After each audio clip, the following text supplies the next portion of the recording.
At this time, the board thanks the public for taking the time to both attend this hearing and to those that have submitted written comment to the board. This is an important part of the process as the zoning committee formulates recommendations for the town board to legislate into law based on those recommendations. The purpose of this hearing is to receive comment on the proposed local law number 1 of 2022. An introduction of this law was presented at the March 8th meeting, and this hearing was approved by resolution in the time proper notice given. The purpose of this hearing is not a debate format or a question and answer session, but one that allows the board to hear the concerns of the people and then forward those concerns and the concerns of the board back to the zoning committee for review and further recommendations based on those comments, and then back from the committee to the board. Before we begin, we have a couple of housekeeping rules. There is a sign-in sheet for those that wish to comment. The clerk will call each person in order of the sign-in, with the in-person comment first and then the Zoom after that. If you don't sign up, you still will be able to give comments. In an effort to keep the hearing moving, each person will have one opportunity to present to the board and 3 minutes to present. Those with longer comments may present them in writing to the board for inclusion. Each person presenting in person will approach the podium and introduce themselves to the board prior to the beginning of their comment and to direct comments to the board. Those who have used prepared written comments are welcome to leave those written comments with the clerk if so desired. Those that wish to present from Zoom may use the raise hand function so that the clerk may recognize you and unmute your microphone at the proper time. The same rules apply to Zoom participation regarding introducing yourself, time of presentation, and a number of times to present. Prior to beginning an open presentation on behalf of the town will be Peter Manning, our planning consultant. And at this time, I will ask Peter to take over. All right, I'll begin with that unmute. I think we're all set. Again, I'm Peter Manning. I'm the planning consultant for the town.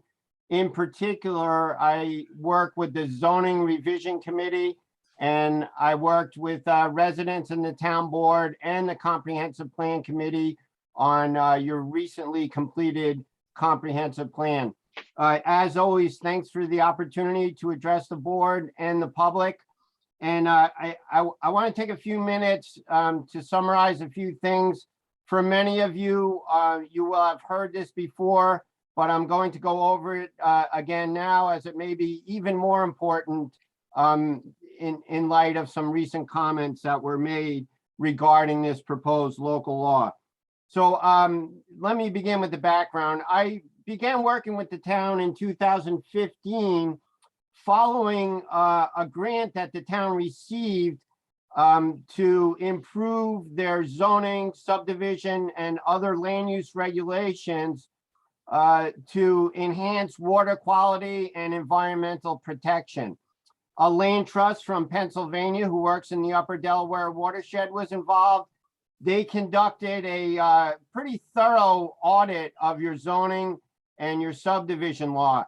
Out of that process came a number of recommendations for the town to pursue to, again, improve your environmental zoning regulations and so forth. So that's the context in which I became involved. And it's important because as we set out to do the many things that we were essentially charged with, a number of other land use issues came up, and this zoning review committee, originally set to do these environmental regulations, was then charged with a host of other assignments, which we performed very well, but it was a lot of work.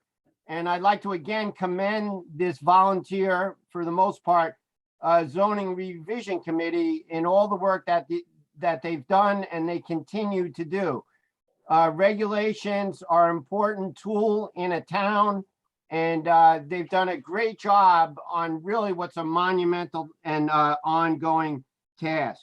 Now, getting back to some of the assignments we had, those included to explore camping.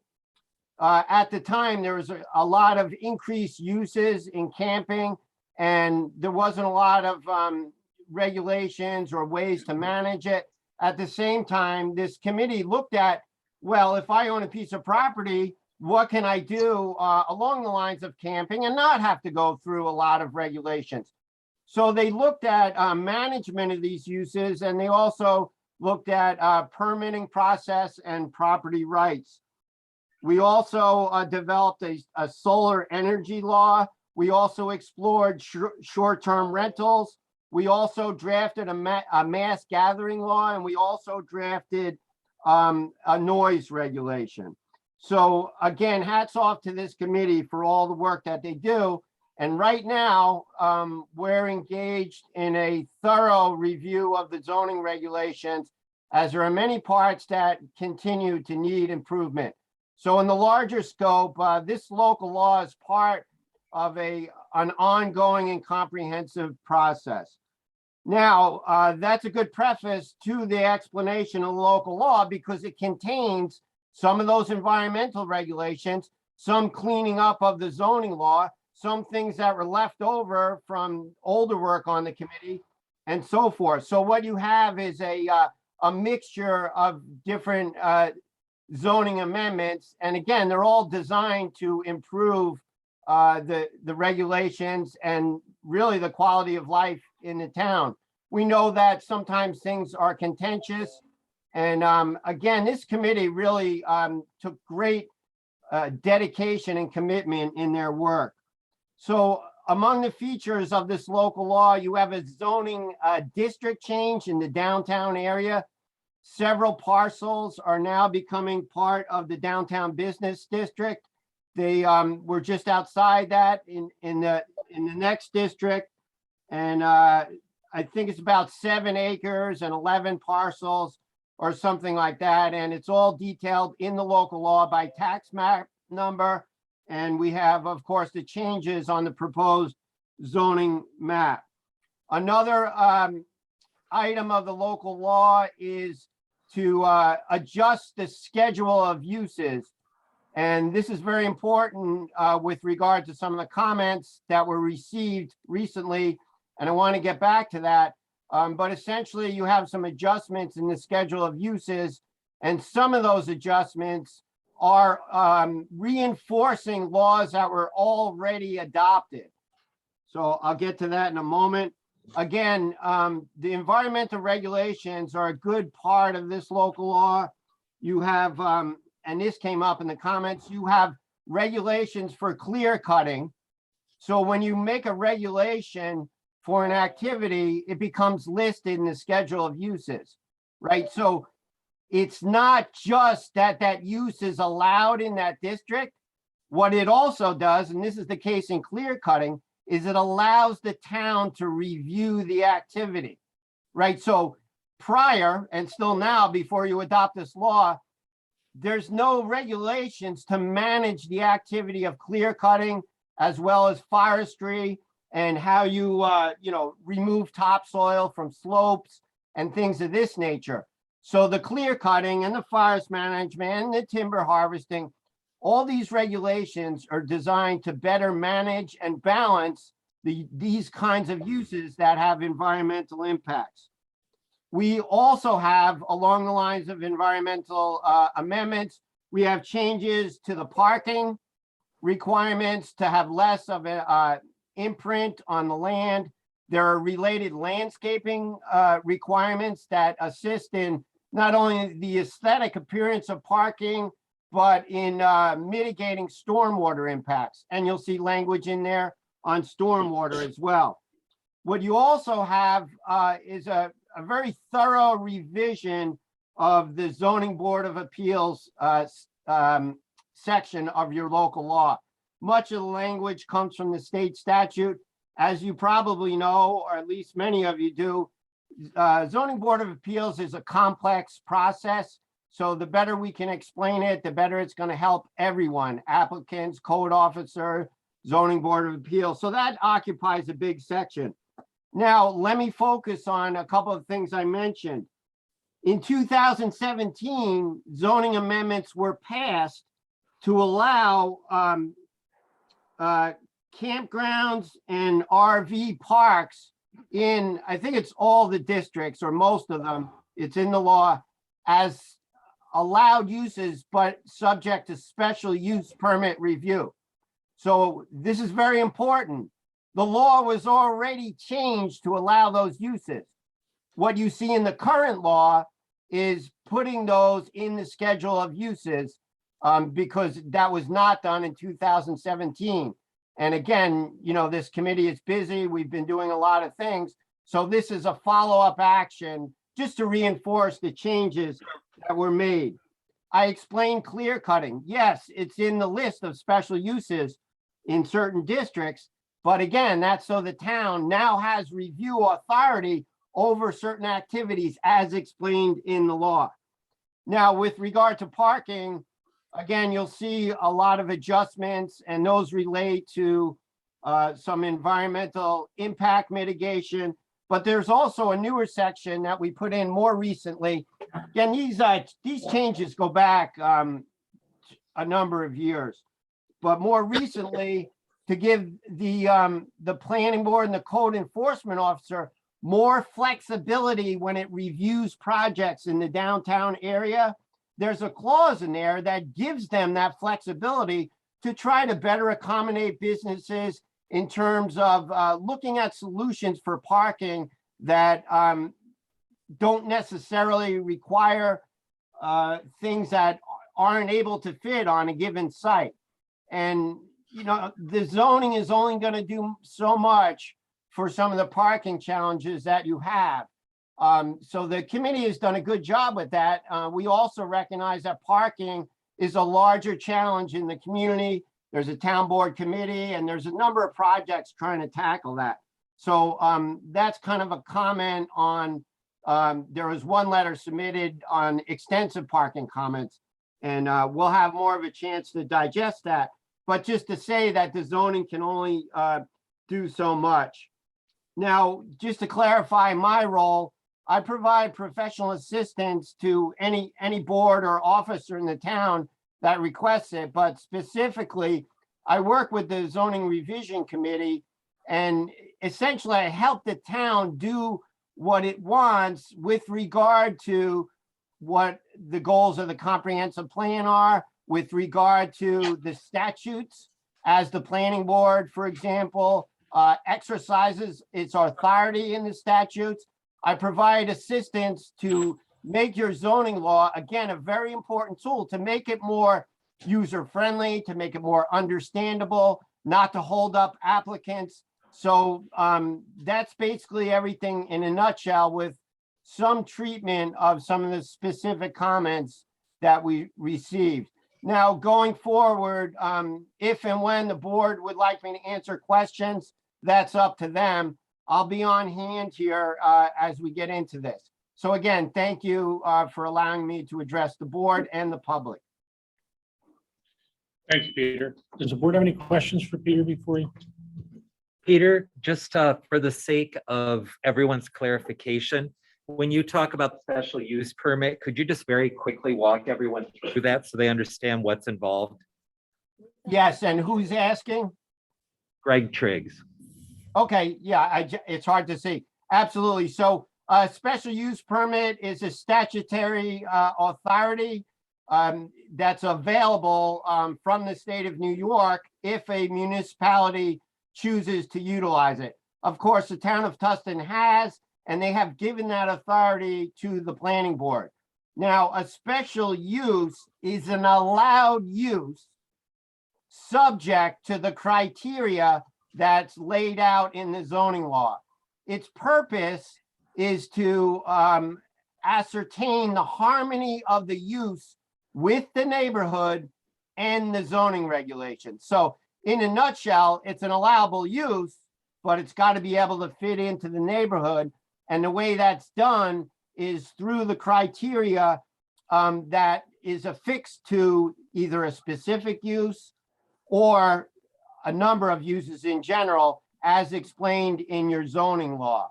So basically, the planning board is going to put it to the test using the guide of the zoning regulations to ensure that there's compatibility with the neighborhood and the overall district and the zoning regulations. So it's incumbent on the applicant in part, or more than just in part, to demonstrate to the planning board that in fact that use is going to fit harmoniously in the district that it's being reviewed.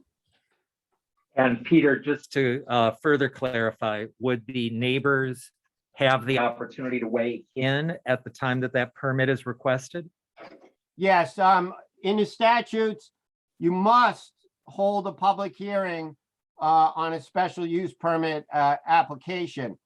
Now, while all public comments are important, one of the planning board's charges is to relate the relevance of those comments to, again, the zoning regulations and the application at hand.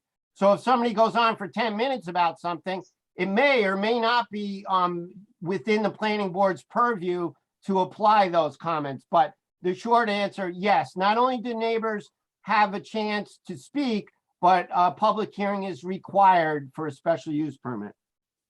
Thank you. You're welcome. Any of the board?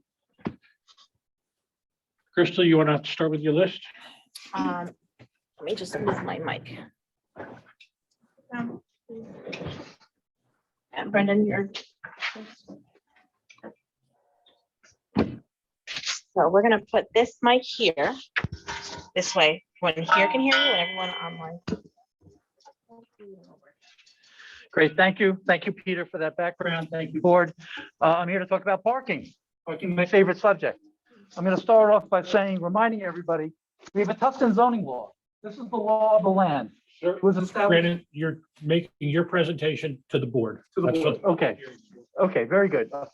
This is the law of the land since March of 2012.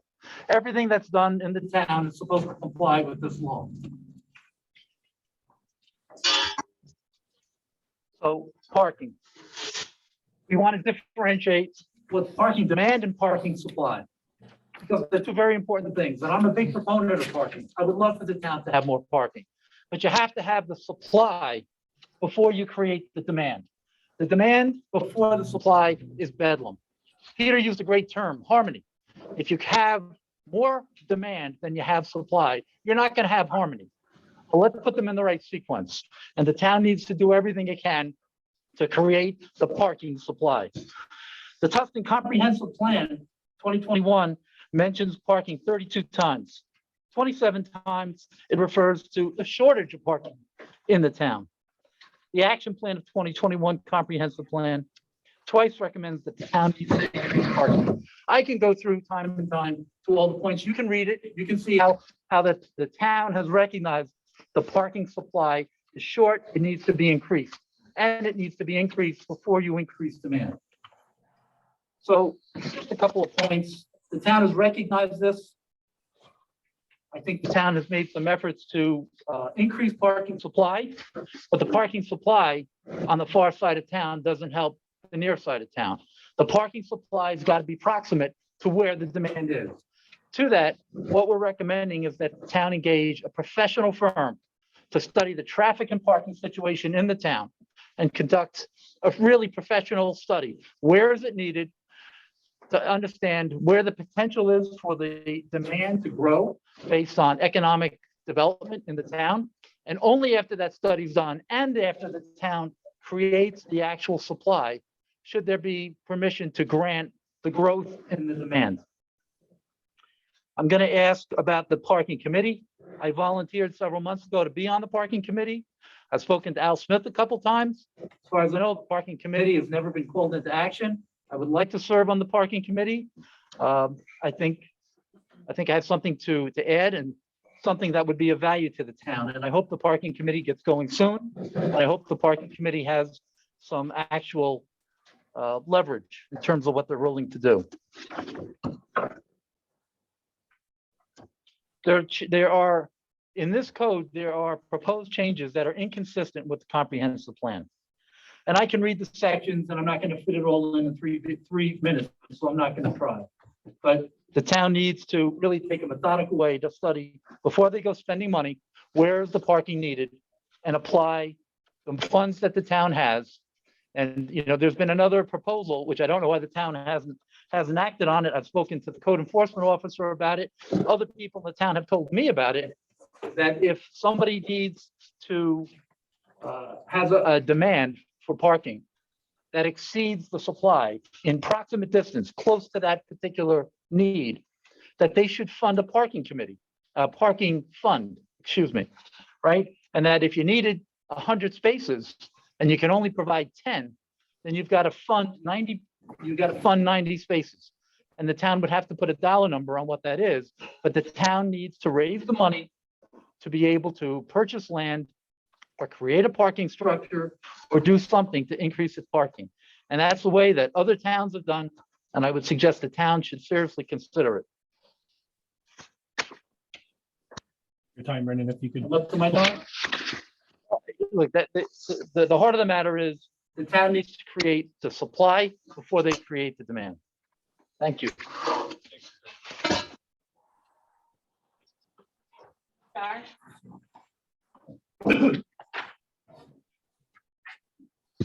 Yes, I'd like to thank the Wydens for their very thorough presentation this evening of the various problems and areas of concern regarding the issues such as parking and other zoning regulations in the town of Tustin.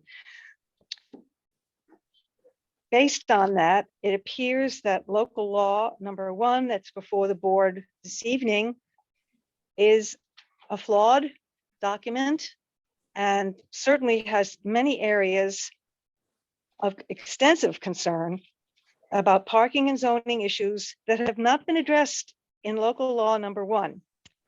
I submit that it would be both illogical and ill-advised for the council to move ahead with approving and voting on this document, local law number 1, as it stands. And I would ask that the board, are you going to be voting on this tonight, approving this tonight? We're not answering questions, but no, we are not voting on it tonight.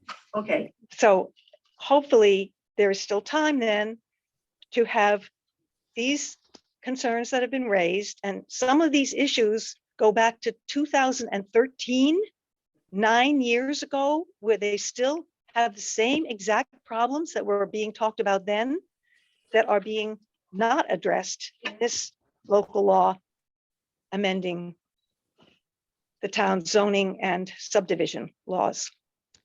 So I would ask that the board take note of what was presented today. I'm hoping that more people in the town will be made aware of the issues involved here, and that at some point, these issues, before you do any voting on revising or changing the existing laws that Lord knows they need to be changed, but these other points have got to be addressed in order to make that a constructive change instead of just shuffling papers. So I would appreciate it if the board would consider what they've been given in this documentation from the Wydens. I think a lot of other people would have been here this evening had they had a more concise idea of what exactly local law 1 entails and does not address. And I thank you for your time.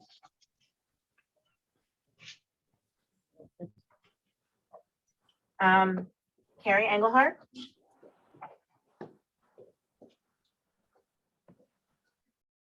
Hi, I'm Carrie Engelhardt. I'm the Resources and Land Use Specialist with the Upper Delaware Council. I will be reviewing the proposed zoning laws for substantial conformance with the River Management Plan. My review is not complete, but I did have a few items that I wanted to bring up. With regards to the overlay districts, there were previously, or I guess presently, 4 overlay districts, but the proposed zoning law just has 2. The Upper Delaware Scenic and Recreational River Corridor Overlay, mouthful, has been removed. It's still shown on the zoning map, but it's not an overlay district anymore. And I just wanted to note that all districts except R2 rural development are located in the corridor. Like, the corridor contains parcels in all of those districts. So I worry that there will be confusion where residents will have proposals that match the zoning law, and then they run into trouble because they don't meet the requirements of the river management plan, because they don't realize they have to. And also the wellhead protection area overlay zoning district. I didn't see that on the zoning map, even though the zoning law said that it was shown on the map. So maybe that just needs to be turned on. And I guess that's it. I'm just, yeah, like I said, just want to make sure that there is consistency and that the zoning law definitely shows and is clear about the requirements that people have to meet when they're in the corridor, even if they might be in a district that isn't the scenic recreational or the scenic river or the recreational river district. So thanks. Thank you. Bernie Loman. I'm gonna pass for now. Okay. Mike Farrell. Hi there, just a couple of quick comments. As Peter indicated earlier, this process has been going on for quite a while, well over 7 years at this point in time. And 7 years is a long, long time. And I understand that chewing through code can be very tough sledding, but it seemed in the past sometimes the sled tipped over and got stuck there and didn't move forward. I want to compliment the committee for whether or not this law as now presented passes or not, or requires additional revision, but there seems to be good momentum on the part of the committee to actually get something done. And I think that's a very positive move. As for the law itself, I found one of the most interesting and helpful parts of it is the redefinition and explanation of what the ZBA does, as Peter referenced earlier. Some of the past code and regulations seemed rather confusing. This actually helps and should help the public have a better, clearer understanding of what the ZBA can do. And it should also help the members of the ZBA in terms of being able to explain to the public what exactly they're doing, and refer them to something that actually is a readable document. And I thank you for your time.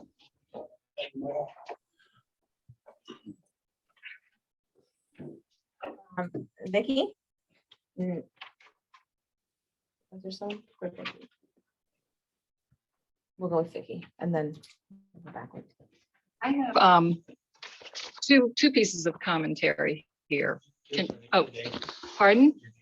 Hi, I'm Vicki Harris. I am a new resident on Hankins Road as of about 2 years ago. And I have a letter here from a lawyer who has written a letter on behalf of approximately 30 people who live on the road. And then it says, my letter says mostly what his does, so I'll just make some personal comments. But this is from the lawyer.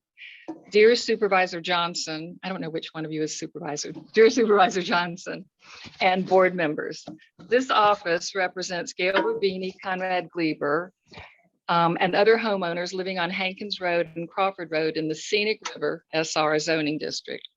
We object to the proposed zoning amendments that would add campsite tent commercial, campgrounds or RV park, clear cutting, commercial greenhouse, and river access facility as permitted uses in the SR district.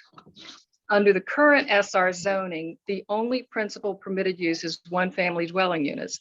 Special uses include farm operations, bed and breakfast establishments, farm stands, and sportsman clubs. Development of the proposed permitted uses in the SR zoning district would cause significant adverse impact on the homeowners in the SR district, the environment, and on the purposes of the SR district itself. The recently adopted comprehensive plan does not support the proposed zoning amendments in the SR district. The proposed amendments are not consistent with the comprehensive plan. The SR district is designated as the scenic river district for a reason. The zoning code itself states that the SR district, quote, is intended to complement the upper Delaware and scenic recreational river corridor as defined and designated as a scenic segment. This district is further intended to preserve the scenic character of the corridor, which is presently developed. purpose of the federal Upper Delaware Act is to preserve outstandingly remarkable scenic, recreational, geologic, fish and wildlife, historic, cultural, and other similar resource values that qualify the Upper Delaware for inclusion in the National Wild and Scenic River System. Development of the proposed permitted uses will significantly adversely impact those resource values, and the town board is required to study and evaluate potential environmental impacts as part of its SEQR review of the proposed zoning amendment. And here listed below, there are several requirements that the board is required to do, which I'm not going to read because I think y'all probably know that. And in the interest of time, I will go on. The proposed permitted uses would transform the fundamental character and purpose of the SR district. Our clients request that the board study and evaluate the environmental impacts cited in this letter and the individual letters submitted by the homeowners, seek the input of professional consultants, and reconsider the proposed zoning amendments in the SR district. Very truly yours, Vision Daily. That's all he had to say. And I'm going to conclude with some remarks of my own because So if you could do that quickly, that would be I'm fine. going to be real quick. I'm going to be me now, not him. Okay. I urge the town to consider the residents of Hankins Road who have stewarded this part of the district by following strict development ordinances, maintaining their parcels and paying taxes above and beyond the norm to keep the area beautiful for residents and visitors alike. As a resident, I love the sound of kayakers floating downriver in the summer, the sights of hikers and their children and dogs year round, and sharing appreciation of the recreational opportunities that the 10 Mile River provides. Also, as a resident, I oppose the intrusion onto that ambience with the proposed changes outlined above. In conclusion, don't it always seem to go that you don't know what you got till it's gone? They paved paradise to put up a parking lot. So please, please, we know what we've got. Don't pave paradise to put up the parking lot.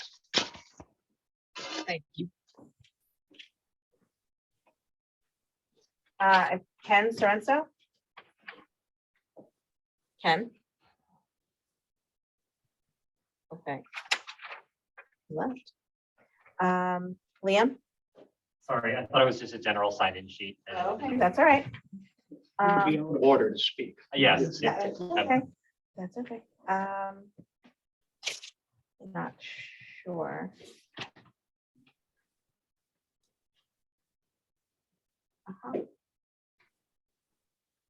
We're gonna go with Heidi Schneider.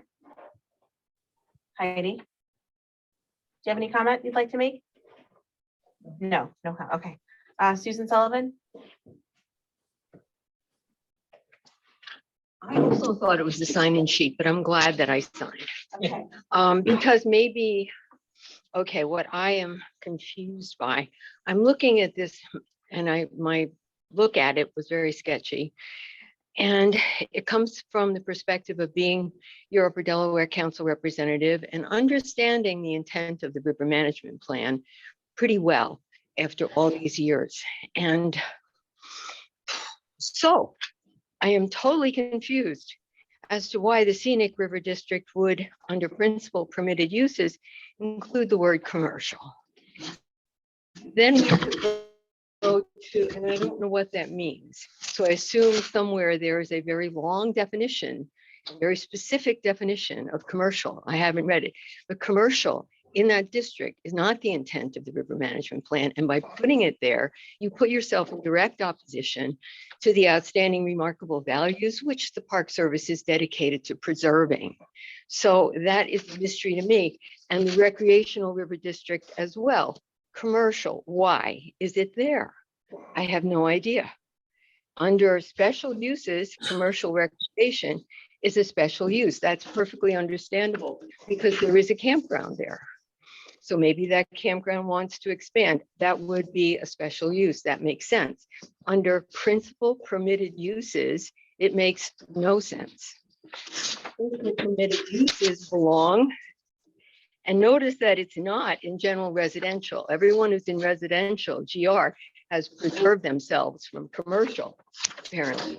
But you come to downtown business, there's no commercial as a principal permitted use, which I would think is where it belongs, because the intent of the river management plan is not to prevent development, it's to locate it properly. So a commercial development would go in a roadside business district. Again, in roadside, it's not there. So I'm just saying, we need to really basically follow what this town has always followed, which is putting development where it belongs. If you want to put a gas station, you put it in downtown, in roadside business. If you want to put a store, you put it in downtown business. If you want to put a campground, you might put it in the recreational river district, since it is recreation. But you would also need a special use because of the sensitive ecological issues that are there. So there's probably a whole lot more here, but that just stood out to me, that's crazy. The thing I'd like to admire is that on steep slopes, you've gotten more restrictive with 10% than the 15% that the RMP suggests. But here's something, and I'm sorry, I didn't time myself. Logging. Right at your time. Okay, steep slopes, let's be careful. There are 2 instances on Humphrey Road where people have clear cut right down a steep slope in order to have, I think, a more spectacular view, to sell the property and flip it. I would really like our logging to be tightened up to the point where people can't do that.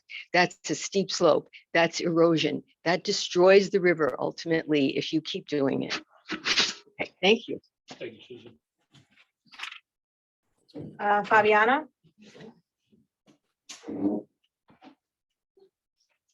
I also confess that I thought it was a general sign-in sheet, but now that I'm hearing you called my name, I also confess to not really, this is my first time coming to one of these meetings. I did some of the Zoom ones, and I was not prepared in having read it. I was thinking, however, during the initial discussion that, sometimes you don't want to let perfection get in the way of progress, right? After hearing some of this stuff, though, I also wonder, don't do more harm than good. So those are 2 kind of opposing forces.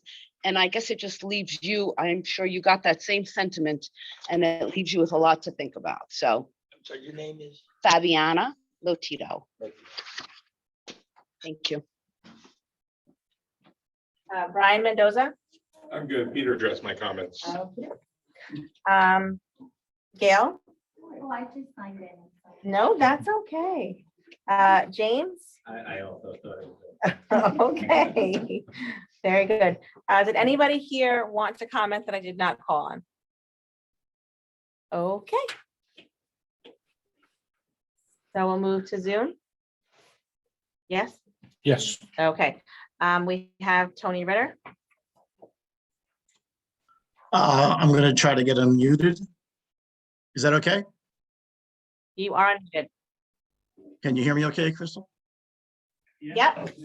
Great, thank you. And thank you for letting me speak. I'm speaking on behalf of my wife, Linda Slocum, and also myself. And I have a prepared statement that goes like this. By way of introduction, my wife and I have lived in Narrowsburg for 36 years. I was the chairman of this town's zoning board of appeals for 16 years. And then I was elected as a council person and served in that position for 8 years. My wife served on the planning board for this town for 7 years, and are concerned and comments regarding the proposed local law number 1 of 2022 for the town of Tustin. The proposed law states that it is intended to provide for the orderly development of the town and to provide the health, safety, and welfare of its residents and rural character of the town. Indeed, health, safety, and welfare is what your board is charged with upholding.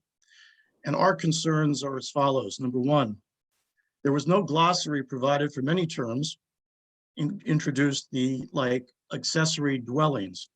How can the town be considering this law when the public has not been provided with the specific definitions and their various restrictions for some of the proposed changes? Number 2, if in fact the town of Tustin is intending to protect the rural character, then that character cannot possibly be maintained when there are options for accessory dwellings, plus storage buildings and structures in what is termed a secondary front yard. If, for instance, each property were to choose the option of constructing an accessory dwelling, then that could cause an unsustainable increase in the amount of dwellings in the town of Tustin, which would certainly endanger the rural character. There is a reason that this town is a desirable place to live and visit, and that is because it is not completely overbuilt like the suburbs, and it is not like New Jersey or Connecticut. Furthermore, the town would be creating an unacceptable burden for our volunteer fire department as well as the volunteer ambulance corps. Is it truly reasonable to encourage the potential doubling of the number of dwellings in the town of Tustin if we cannot provide the appropriate sized emergency services to match the demand? At this time, the town's infrastructure is already seriously challenged with the demands of wear and tear on our roads and the ancient water and sewer systems that will need to be replaced, continually maintained, and upgraded as necessary. Number three, we are extremely concerned about the addition of quote unquote private cemeteries to the allowable uses in so many districts. The town of Tustin has 2 large cemeteries that have been serving the community for many decades. Who is going to supervise the private cemeteries and make certain that there are no health issues regarding the burial of human remains? In addition, we would be very skeptical of the marketability of a residential property that has a private cemetery within its bounds. Who would want to assume that kind of responsibility for the graves of someone else's family?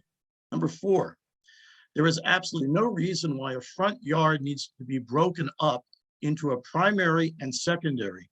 If you actually want to maintain the rural character of the town of Tustin, then you would want to keep the front yard extending across the entire property from boundary line to boundary line, as it has been to date. If you allow various kinds of storage buildings in one's property secondary front yard, then you are imperiling the rural character of any neighboring property. If you allow storage containers You're such as at time, pods if you and could any, wrap up. excuse me, You're at your time. I'm speaking for 2 I've got a people. 3-minute limit. I'm speaking for my wife, 3 minutes, and myself. If you are allowed storage containers such as pods in any of our districts, you are certainly going to damage the rural character of our hamlet and our town. There are many options for a storage building such as a garage or a shed. A pod will only undermine every aspect of our rural character. Would you be willing to invest in a home or a property if there is a pod next door? You know what, I will go on. I should be allowed to speak for my wife and myself, and that is exactly what I'm going to do. I will basically go on to with parking, okay, since parking has been a hot topic. Number 6, with regard to the proposal to waive the required parking for certain entities that do not have adequate parking space. At this time, we already have far too many issues with the demands of parking in this town, and that is without the full occupancy of Main Street. Over 4 years ago, this town paid for an engineer and surveyor to draw up plans to improve the municipal parking lot on Main Street with better flow, improved ingress and egress, widened the lot, illumination for pedestrians and drivers. Nothing has been done then except the removal of a few trees this past spring. Last summer, I was parked at the curb in front of the Narrowsburg post office where there were cars double parked, and a driver was yelling at me, and I was parked legally when I was parked legally and picking up my mail. The Rasmussen building has been sold. The building area is 30,000 square feet. The business model promises to house 4 or 5 retail stores, a restaurant, a brewery, luxury apartments upstairs. It has a spectacular view of the Delaware River in the rear. Unfortunately, it has no parking in the rear since it's situated on a drop-off. There is no parking to the right side adjoining the municipal deck. In the front of the building, adjoining the sidewalk of the building, there is room for 6 or 7 cars. And then I hear that your board is seriously entertaining the idea of moving the town hall and all of its functions, town board meetings, planning board meetings, ZBA meetings, justice court, along with the civic functions for local organizations, which currently take place at the bottom level of the town building on Bridge Street, across the street from the Rasmussen building. I'm going to finish up. And number seven, in addition, with regard to the 35-foot building height that is proposed in many districts. Has anyone working on this proposed law spoken with our fire department? Does our fire department have the appropriate equipment to successfully fight a fire on a house that is that high? In closing, is the town of Tustin prepared to take responsibility for the far-reaching and negative impacts of most of these proposed changes? I would strongly suggest, and my wife would, we would certainly suggest that many provisions of this proposed law should be thoughtfully reconsidered and not be voted into law. And at a minimum, each of these specific concerns should be addressed by your board. Thank you. Thank you, Tony. Okay, I don't see any other comment. Is there anybody on Zoom that wanted to make a comment that hasn't been called on? I don't see any hands or anything else.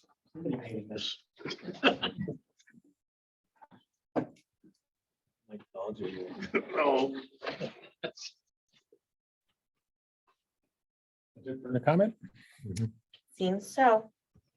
Any comment from the board before the hearing is closed? I have one.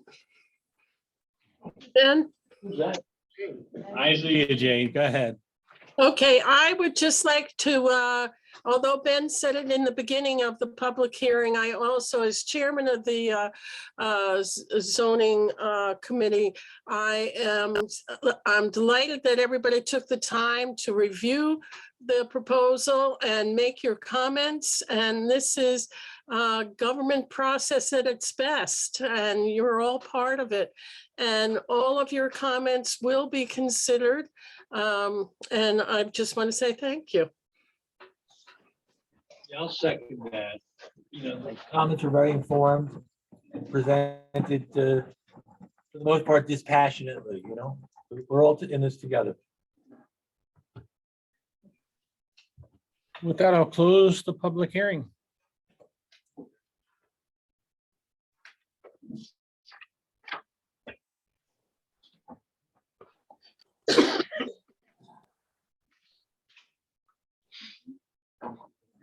Do you need another one? Probably. Sure. Yeah. I got a stuff up on her. What the heck? Thank you. Probably under Kevin. I think Kevin took it. What's that? You took his packet.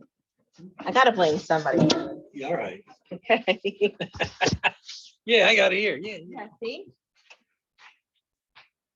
Do I have two? Yeah. I just might.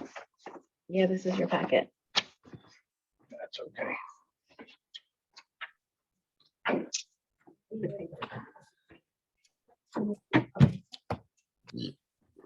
With that, I will welcome everyone to the regular meeting for the town of Tustin for April the 12th. Please join me in the pledge to the flag. To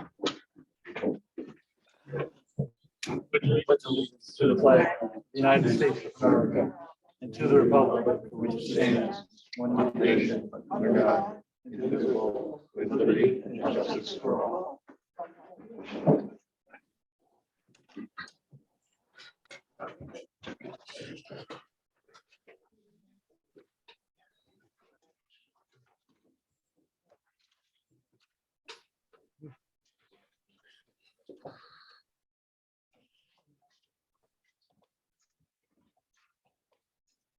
There's only one announcement.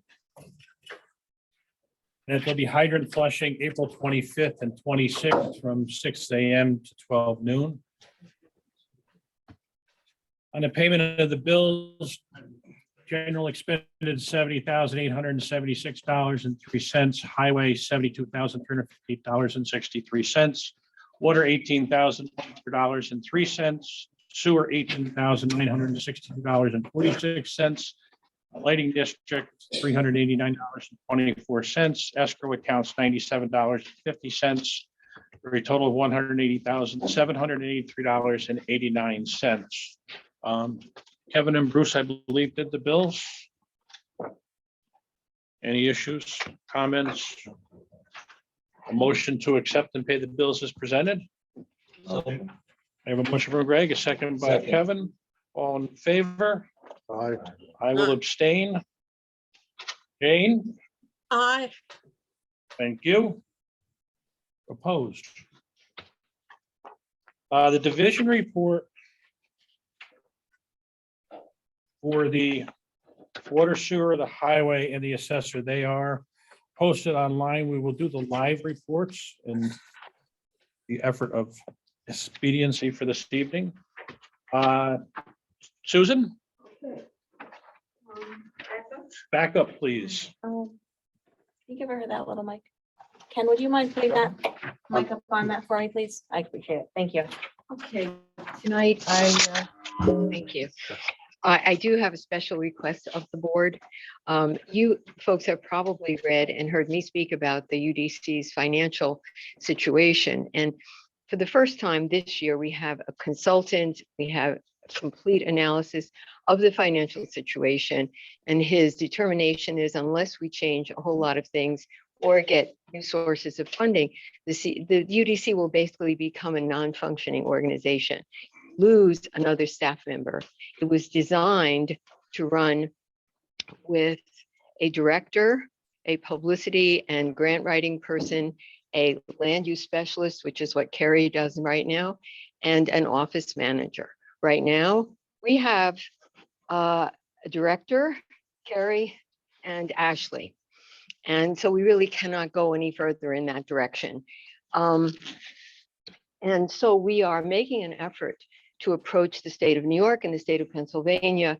And what we need is basically your support. Each town, we are asking each town to pass a formal resolution supporting our efforts to obtain funding from the states. It is written into the river management plan that each state would have a line item of $100,000 per year. They have never honored that. At the beginning, Yeah, they were supposed to do that. They never did. exactly. So that's what we're asking for. He operated the same monetary money that it had in the 80s, 1980s. Exactly, $350,000 approximately. So, so we're in a fiscal crisis, and we're asking member towns to pass a formal resolution in support of a permanent budget line in the New York and PA state budgets. These resolutions would be included in our ongoing negotiations with the states, a package, you know, a formal request. And the Crystal helped me out today because it just refused to appear. But the formal resolution is, it should be in your packet. Yeah. And so if the board is okay with passing that resolution, that would be It's wonderful. under new business. Okay. All right, and so not to take up a whole lot more time, Litter Sweep has had a wonderful response, social media wise, in every way. You just have to look around and see how desperately everybody needs to clean up. And again, this is a consequence of development, and it's inevitable. So anyway, UDC, if you're not involved, you can call 252-3022, ask for Ashley, maybe Carrie if there's nobody else there, and they'll direct you to Evan Padua or Wanda Gangle. And actually Wanda is running it for the Narrowsburg Beautification Group. The beautification group will do an event on Saturday, April 23rd, UDC on Sunday, April 24th, and throughout that week leading up to April 30th. So there's basically a whole week to put together a bunch of friends and go out and pluck wherever you would like to. So you can, and we as at UDC will provide you with gloves and t-shirts and, you know, anything that you need, bags, whatever. And the usual gathering place for all this is right here at the library. And Susan, for Yeah. anyone that is doing the litter pluck, other than those dates that would be utilized in the truck, the county has supplied my office with coupons, and a few people have stopped over to get those coupons. If you're doing the litter pluck that day, you can utilize the town dump truck, but otherwise I do have the coupons available. Wonderful. So that's all you would have to do if you wanted to have whatever you pick up disposed of by the county, right? Correct. Yeah, so you could do it, you know, in your own little neighborhood. And that's Litter Sweep. Basic stuff, DEC, we lost Bill Rudge. Sadly, he's retired. He's doing well. And we'll have a new representative soon named Jeff Ryder. Tustin projects, Carrie's review transmitted the packages for Big Eddie Brewing and 90 Main Street, which is like the same building, onto the National Park Service. And generally speaking, just so that maybe folks that aren't clear on what we do, but if a development does not change the footprint of a building, UDC generally is going to look at sewage, it's going to look at impacts on the river, but it is very likely that it's going to be, we're not going to look at parking. We're not looking at any of that. That's the town's trip. We're looking at impacts on the river. Is it in the right district? Is it in an existing building? And then the chances are, you know, the review will go very smoothly, but if it's not, it won't. Damascus Coshocton Bridge is closed and of course the Skinner's Falls Bridge is closed. So that would be on Saturday, the 16th and Sunday, the 17th. And there's river and shoreline cleanup grants due on April 22nd. So that's it. Anybody have any questions? Questions from the board? Yeah, in terms of the resolution that we're gonna vote on. Yeah. Have you gotten any response from, you know, Martucci or Gunther? Senator Martucci has advocated for us, yes. And Andy Boyer has talked to Aileen Gunther. I'm not sure where or why. We approach these people every year. Right. And what astonishes me is that we have never gotten any response, neither positive nor negative. So we don't know what's wrong. We don't know why this doesn't happen. We simply get silence. So we felt that you folks are elected representatives. People voted for you. All right. That's why we need the resolution. We need the resolution to say the voters in the person of the board want this organization to exist. If it doesn't exist, you have to deal with the Park Service. It's a faceless bureaucracy. If that's, you know, and nobody wants that. I mean, you don't want that. You really don't want to deal with the faceless bureaucracy. Thank you. Thanks, Susan. Brandy, you are up. Okay, the Tustin Energy Committee report of March 2022. Soft plastic. The highway superintendent, Don Niger, told me that the Old Town building on the flats will be demolished in May. He promised to empty all the bagged soft plastic from the building and to deliver it all to the Weiss loading dock area in Honesdale, not to a landfill or transfer station. To date, in Tustin, the TEC has collected over 10 tons of soft plastic for recycling, 2.5 years. LED streetlights, Supervisor Johnson has been in talks with NIPA regarding the next phase of our Main Street LED streetlight pendant fixtures install, as well as Cobra heads in the Main Street parking lot to come. The trees up in the parking lot have been removed with some trimming yet to be done, but Ben can update all of us further because I left off on that. This is old. Ben, you want to fill that in? Yeah, we've got, actually, it's a new business too. We'll get into some of the parking lot about getting the rest of the clearing done up there, the expansion to start, and then the lights to come in and get placed for the lighting up in the parking lot. Tentatively, in my last talks where they would like to have the Main Street pendants up before Riverfest. Me too. It's years in the making, so I'm hoping that happens. So thank you for coordinating that with them and pushing the Main Street thing first. Tustin Horse operations, the TEC is planning to restart operations in May with local businesses dropping off food scraps, initially with the Heron, the Blue Fox, and the Laundrette as we segue into opening again. On-site water. The TEC is planning to put two 275,000 gallon totes next to the Horse. The totes came with the Horse unit. The Narrowsburg Fire Department has agreed to fill the totes as needed, probably once a month. So this will facilitate operations. Probiotic plant food marketing. The TEC is working with the Northeast Organic Farming Association of New York as they test our product as organic for certification. That's a really big deal because if you have a product that is certified organic, it becomes highly valuable. TEC is currently coming up with names for the plant food product. Councilman McDonough is taking lead on the product name. Incredible job he's doing. Hold on.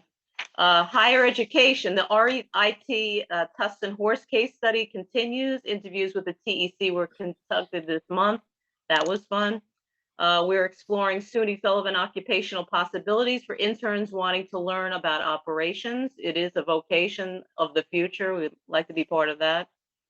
Community interest in touring the horse. We have on-site visits by local interested parties all the time, and a local 4-H club wants a tour in the spring.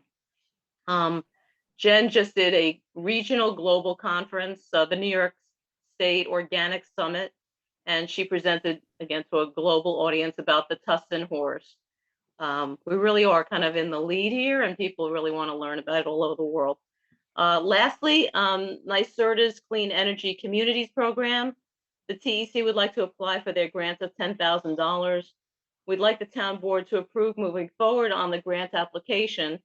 We have several major energy saving projects completed, and now we'd like to gather our data and work with our former consultant, Nicholas Moran, who has helped us tremendously in the past. Years ago, his services were paid for by New York State. The state no longer employs consultants, so we'd like permission to use no more than $1,500 from the TEC's bank account from our previous grants to hire Nicholas to submit this complicated database grant on our behalf. We'd like the town board to approve moving forward with Nicholas on the grant application. I mean, I don't know if you can do that tonight. That would be an expedite application, but we stand to get $10,000. So I think it's worth the investment. In addition, I've asked the code enforcer copying the town board if he'd like to take the New York State free energy training course with the town, getting $10,000 for his training completion. Prior objections to taking the training has been that the code enforcer said he would be required to implement the stretch code, which is what it's called. But now New York State no longer requires the town to adopt the code, just to learn the code. And the code enforcer wrote back that he's unable to attend. So in conclusion, I'd like to thank the people who did the Repair Cafe this weekend. That was an incredible event again, and another great use for the town basement. And so thank you to Jill, former Councilwoman Jill Padua, and all the great volunteers. I'm really proud to be in a community with such incredible enthusiasm. Anyway, I don't know how you want to leave it with the NYSERDA thing, but you tell me, Ben. I think you've mentioned that to the board before, so I can bring it up under old business. You'll see that we've got somewhere in there, probably a to be determined for old business. So we'll just put it under old business for you. Okay, Yeah, 5.8. thank you. Randy, could you clarify the size of those water They're tanks? You just- 275 gallons each. Okay, because you said 275,000 gallons and I. Thousands, did I say that? So sorry. Yeah, it was a little slip. Yeah, I just wanted to make sure it was It's 275. really, really big. No, 275 gallon totes. And they be side by side, really good access for the water. It's really important part of the operation. Pressure. And Brandy, against the request of 1,500 from the bank account, do you have an approximation of how, of the current amount in the account? I think it's over $4,000. Good, thank you. Use Yeah, I it, sparingly, and it's, we got certified Climate Smart Community, got $5,000. It's sparingly, but in this case, that's no more than, it could be $500. I said, give me the outward, range. So that's what he did. I doubt it'll be there.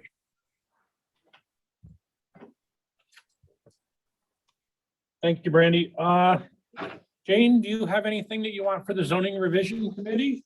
No, I think it was all set tonight. We can go on. How about grants? Okay, the one on the screen is not the correct report, so if you're seeing the screen, ignore it, and I'll just give the report. The number one grant to talk about is the Little Lake Erie Culvert. Only one bid was received for this culvert project, which is really a shame, but anyway, we'll probably discuss it later. It came in well over the estimate, much too high. So I imagine the town board is going to reject that bid and re-advertise. I guess it's on the agenda. Number two, the water infrastructure project. We are still waiting to learn if we've received funding from the state revolving fund. Everybody believes that we should have had notice yet, but nobody has received notice as yet.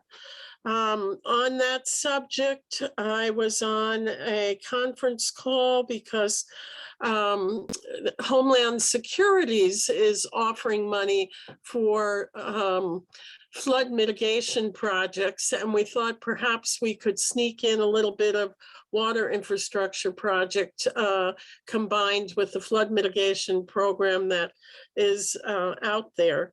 And the conference call was, it was good and it was bad. It seems that maybe there are some parts of our project that are eligible, but not the whole project. But we're going to consider, continue to pursue that avenue.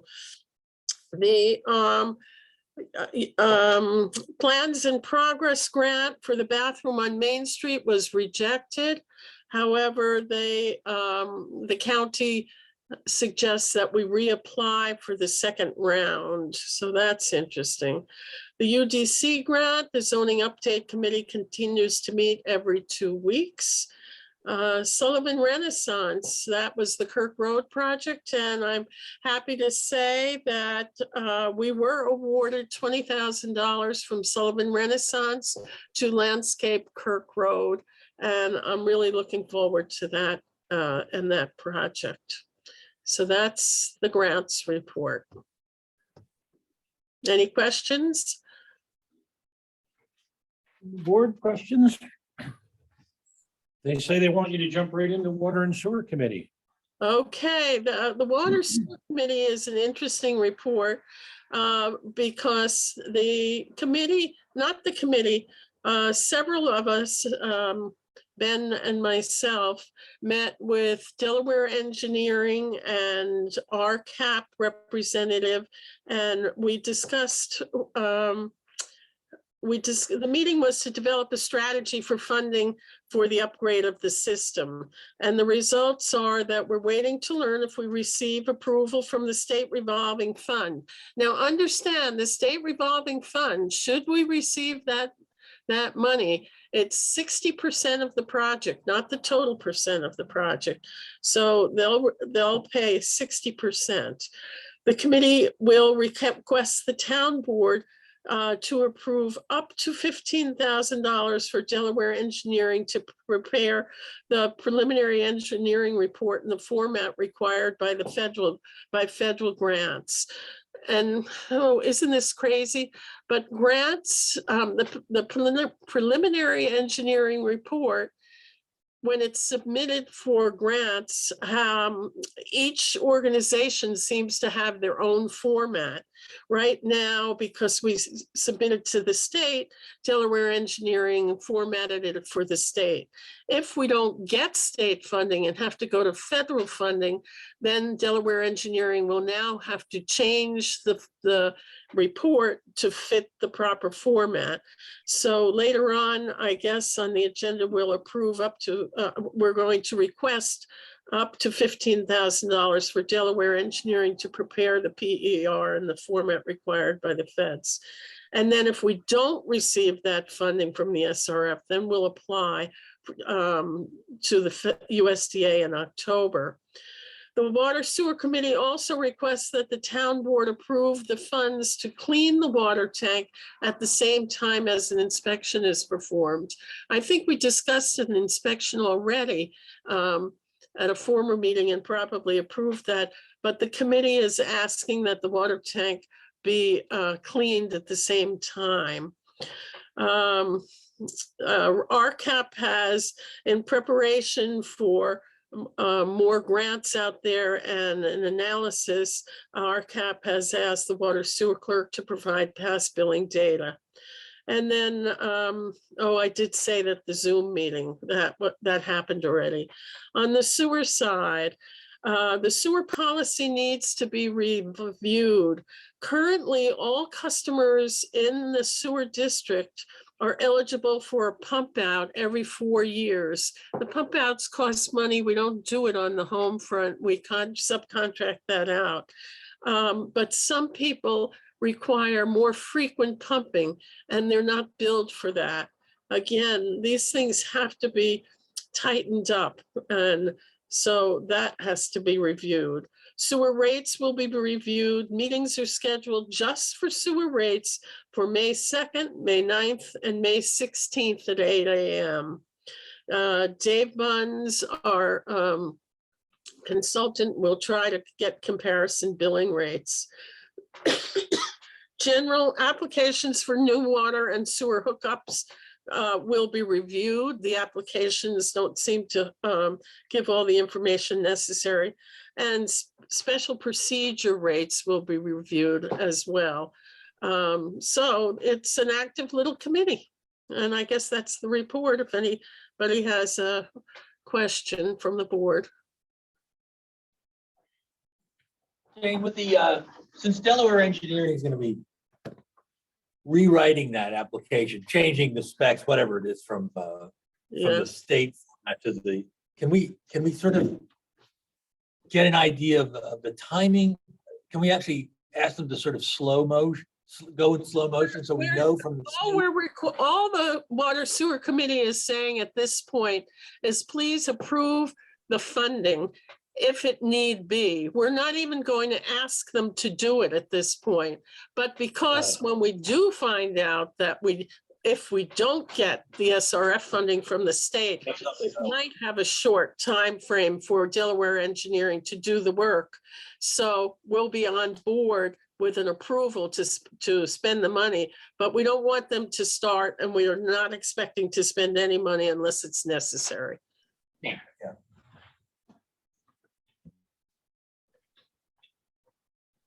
Thank you, Jane. Okay.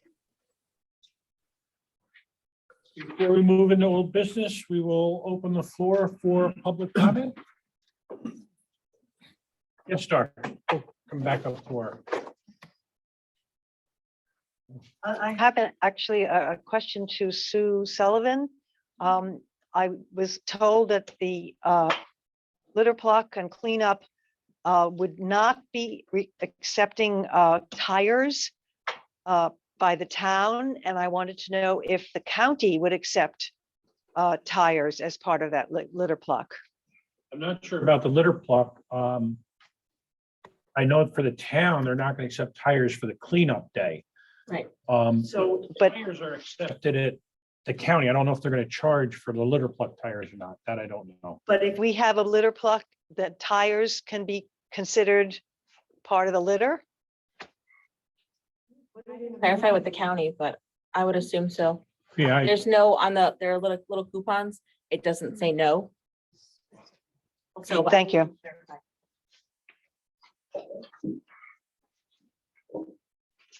any other comment from the floor before we move to Zoom? Oh, she is. Yeah, Iris. So I would like to know, when I just found out about May being the knockdown of the Old Town Garage, I'd like to know what is going to happen to that land once that garage is in fact knocked down. I don't believe the town has a plan set at this point in time. There's been discussions of things to be done, but right now we just want to take a derelict building down. Will we be informed as to what will be placed there, or what intentions are for what will happen in that particular property? Yes, because whatever happens there is going to have to be approved by the board. Does there have to be a public hearing? I guess that would depend if we're spending a certain amount of Well, public it money. depends on what you decide to do with it. Yeah. What we Use propose to could do? dictate that, financing could dictate that. Yeah. Does that help at all? As long as that everything is, the information is out and transparent so that we can all see it, that would be great. And thank you for keeping us informed.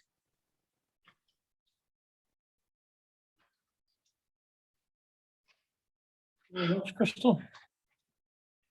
I don't see anyone else. No one's waving at me. Okay. We'll move into old business.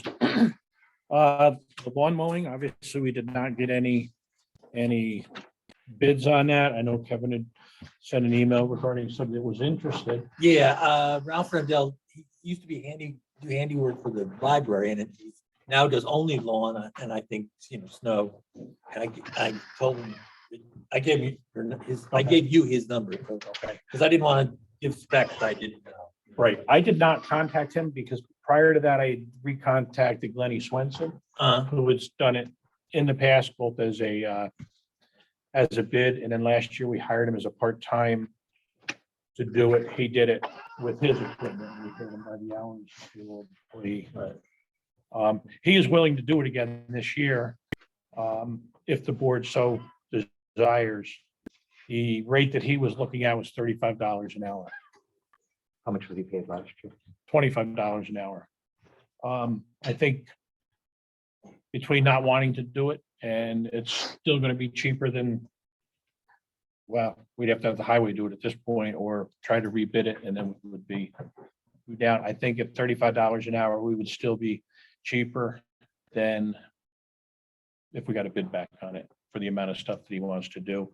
Jane, do you want to weigh in at that at all? Jane, why are you muted? Okay, sorry, I was muted. I just want to comment that Glenn has done an excellent job in the past, and considering that he's using his own equipment to do the job, I would love to have him come back and do the job for the town. Personally, he does my work too, and he's great.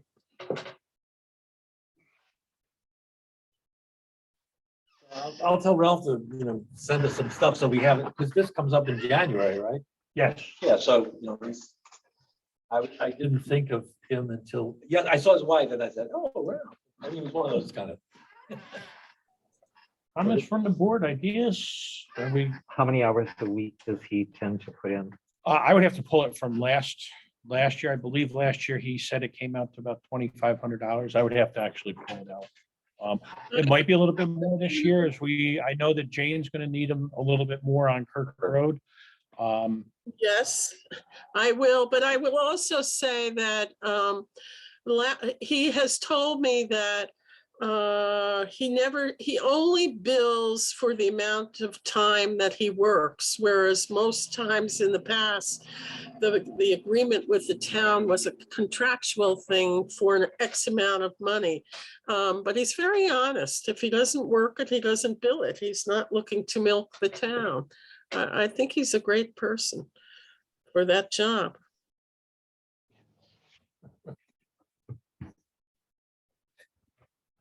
I would make a recommendation to hire Glenn for it. Yeah, and I'll second that. Making a motion. I will then? make a motion to hire Glenn Swenson at the rate of $35 an hour for the 2020 mowing season. I would have a start date of now. We can put an end date of October. He's not gonna mow after he doesn't have to. He doesn't normally mow too much in the So end of October. end of October. I'll just write end of October. And I'll second that. Thank you, Jane. Discussion? All in favor? Aye. Aye. Opposed? Thank you, Jane. I was gonna call you. Yeah, I've seen it. I'm here. Gasoline bids. We received no gasoline bids. I spoke with Don at the highway department. he said it wouldn't hurt to put them back out there. So I would make a motion to authorize the town clerk to repost our gasoline bids. Second. All in favor? Aye. Opposed? Highway stone and sand bids, we, When do you want to receive those bids back? technicalities. Technicalities. How about we receive the bids back by our next work session date? To be opened at, to be opened at the regular meeting. Oh, okay. Thanks. I believe that's the 3rd and the 10th.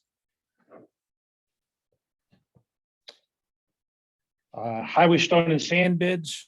After speaking with the highway superintendent, his recommendation that we accept the sand and stone bids, the lowest person and bidding on all of them were Deckelman. So I'd make a motion to award the highway stone and sand bids for 2023 to Deckelman upon the recommendation of Don Niger, the highway superintendent. I'll second that. All in favor? Aye. Opposed? The Lake Erie culvert bids. Your package has a letter from Shoemaker Consulting, Land Surveying, has analyzed the bids to address the following components in accordance with the New York State Department of Transportation, LAFAP Manual, Chapter 14, Section 0.4. This goes on to analyze that the advertisement requirements were met, the bids were opened as advertised, there was one bidder on the contract. The bid was above engineers' estimates and funding allocation. Additional funding for this is not available. There were unbalanced items bid based on the verification of quantities. Our engineering estimate was based on cost factors derived with the New York State Department of Transportation pay item catalog and historic bid prices for similar projects adjusted for any unusual conditions. There's a total of 48 items where the low bidder's unit bid price was greater than 15% above the EE unit bid price.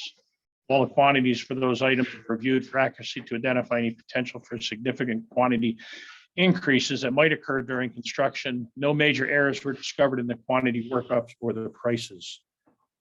The low bidder's bid was 210% of the engineer's estimate. They have spoken to the one bidder, Rutland Excavation, and also the one plan holder that did not bid on the project after construction. And they believe the following factors may have attributed to only receiving one bid. That the project was bid late in the year with respect to when contractors look for the work.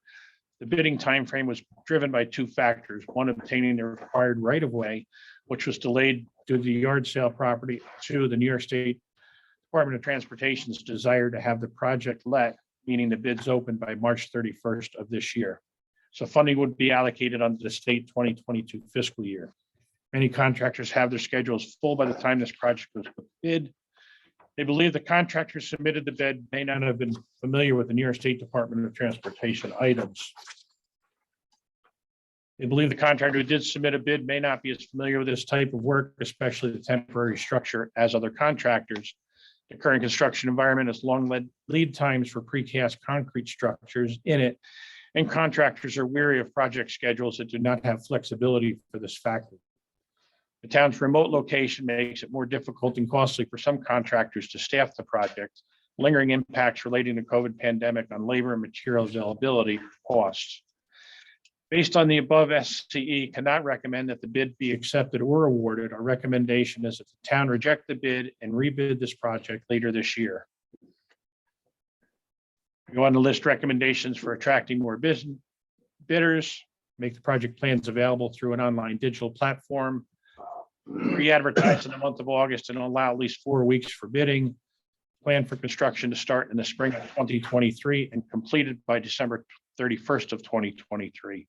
This, along with bidding timeframe, will accommodate any precast lead times. Advertise in state contract reporter as required by the New York State Department of Transportation, the official town paper, and the town webpage and Facebook page. We also recommend contacting the Regional Contractors Association to alert them to the project.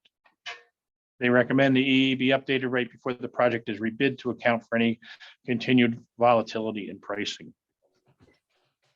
Since SCE's contract only included the original project bidding, we will require additional compensation to assist with the rebidding of this project. We will provide you a proposal in the coming weeks. We have enclosed the bid tabulation for the town's review. Question. I have a question for Crystal, I guess. The Shoemaker Engineering is suggesting that we have the bid documents in digital format. Do you know how to do that? Or do they do that? They do that. I can do that, but with that amount of many pages. If anything, I don't know if anything's going to be changing. All right, well, I think we have to make. For it happen. the safety of all this, I would just let them handle it, to be honest with you. I believe they would probably give us a digital format, Jane. Okay, that seems to be an important factor here. So I think as a board, what do we have to do, Ben? We probably have to make a motion that we will. Reject any and all bids received. I'm sorry, We'll make a motion, or I'll make a motion to reject any and all bids received regarding the Lake Erie Culvert project. I will second that. All in favor? Aye. Opposed? The Narrowsburg Water Tower. As Jane had said earlier, we're looking to get an inspection to satisfy the Department of Health. It was also spoken about having cleaning services done. My conversations with the superintendent of the Water and Sewer District is that at this point in time, we just go with the lowest bid for the inspection. So there was Wait, three quotes. I'm not No, I'm sorry, not, understanding it. Who did you speak with on that? I spoke with Dave. And he's now It's- saying that he just wants it inspected, not cleaned out? He wants to go with the low inspection for now to see what we have going on inside the tank. That does not include the scuba diver cleaning person. Correct. This is just going to be for the inspection. Okay. Well, I guess And that's that's, because they're separated anyway, so it doesn't say in conjunction with. correct. Actually, do you know how they inspect? Do they inspect with a person or do they inspect remotely some way with an instrument? I'm going to be guessing, but from what I've read on the some of the quotes, they actually do it with divers on the inside. That's why I'm wondering if Pittsburgh Tank and Tower, if we're reading this incorrectly, I'm wondering if it's similar to underwater solutions, inspection and sediment removal is. Each of those had it. Atlantic Underwater has just for the inspection. Pittsburgh Tank and Tower have an inspection only price and a clean out only price. And then Underwater Solutions has it bundled for an inspection / sediment removal. Okay, and you know that Pittsburgh clean out is not combined, it's separate. You Yes, read it. and they've got an inspection only for $3,065 and a clean out only for $4,310. Okay. All right. His recommendation was to go with the Atlantic Underwater Services for a price of $1,800. Okay. And that's for the tank inspection price. All right. So I would entertain a motion to approve the recommendation by the Water and Sewer Superintendent to accept the low quote of $1,800 for the water tank inspection from Atlantic Underwater Services. I'll second it. Okay, you made the motion. I'll second it. Bruce seconds it. All in favor? Aye. Aye. Opposed? The Municode agreement. A motion to authorize the town clerk to enter into contract with Municode for website creation, hosting, and management.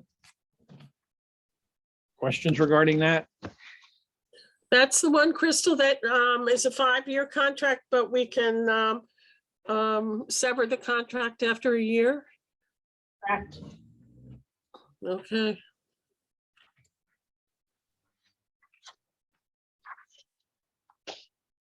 I will do that in the form of a motion. Any discussion? A second? I'll second. All in favor? Aye. Jane, Aye. opposed? TV display purchase. We had spoken about the purchase of another TV stand and camera for the town meetings. Discussion on that.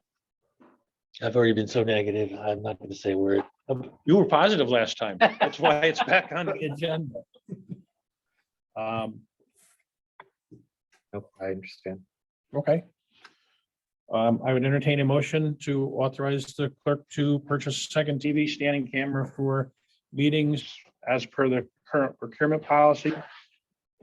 What was the last one at? It was, The TV was like $598. I think the stand was $130. so we're under $800. Yeah, yeah. I have a motion. I have a second. I'll second. Discussion. All in favor? Aye. Aye. Jane? Aye. Opposed? Brandy had a request for the expenditure of up to $1,500 by the Tustin Energy Committee for the purpose of hiring consultant Nicholas Moran on that's a NIPA grant, Brandy? I got you muted. Hold on a second.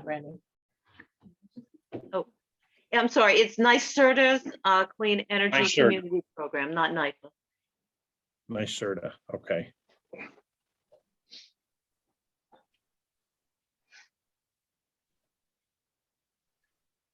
A motion to authorize the Tustin Energy Committee to spend up to $1,500 for the purpose of hiring consultant Nicholas Moran for a NYSERDA Clean Energy Grant.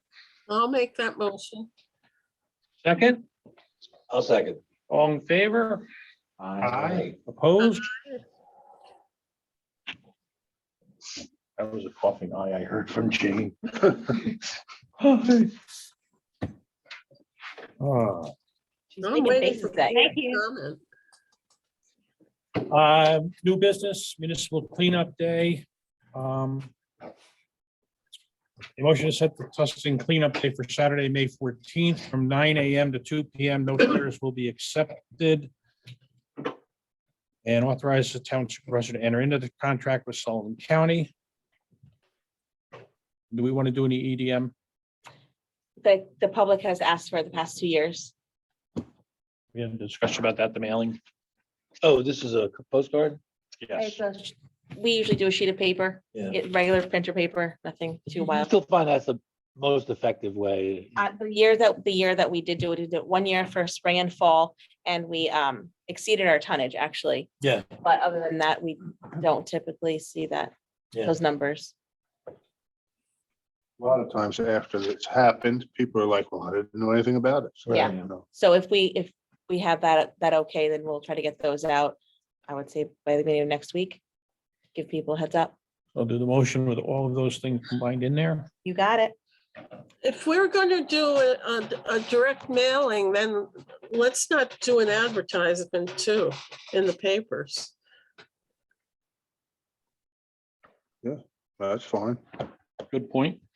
Do we have a digital image with all of that information that could you send that to me and I'll share it on different Mhm. platforms? You Thank got it. I know Carol Winger was asking on Facebook, when, Yeah. you know. We had It's easy to get out. had a gentle date for it before.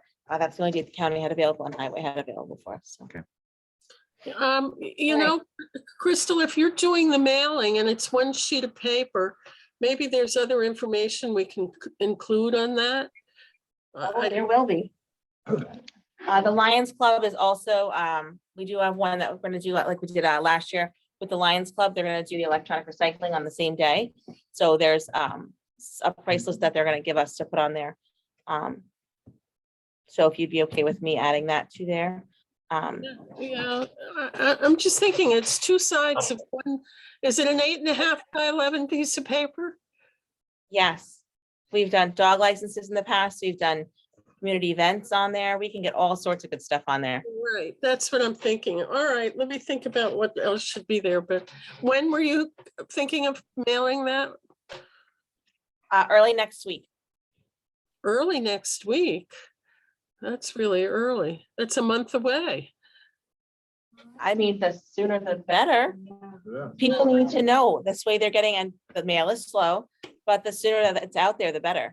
All right, let me just think of other things to include and I'll suggest that to you. So I have a motion on the floor. Take a second. I'll Will you make that second. motion?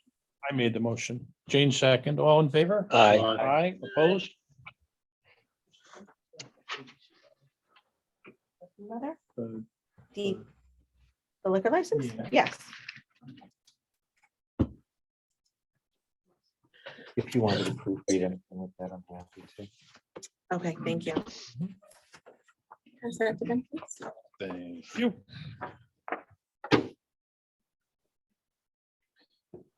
We have a letter from Basetsky and Bookman, attorneys at law, New York, New York. Reference 182 Bridge Street LLC, doing business as Kazuka Taco Restaurant and Inn, 182 Bridge Street, Narrowsburg, New York. Please allow this correspondence and enclosure to serve as notification of the above referenced liquor licensees intend to apply to the state liquor authority for an on-premise liquor license at the above referenced premise. Please don't hesitate to type the undersigned. They're looking for a 30-day waiver of the meeting period. This is the inn proper. This is the The inn, yeah, yeah. I move that we give the a 30-day waiver to whomever that was that you said at 182 for 182 Bridge Street. I have a motion and a second. I'll second. All in favor? Aye, opposed. The DVA lease extension. Ariel has in there for 2029. Jane, I asked for clarification. I didn't get that from today. No, I don't. So- Yeah. Well, do it for 2029. We can always amend that if necessary.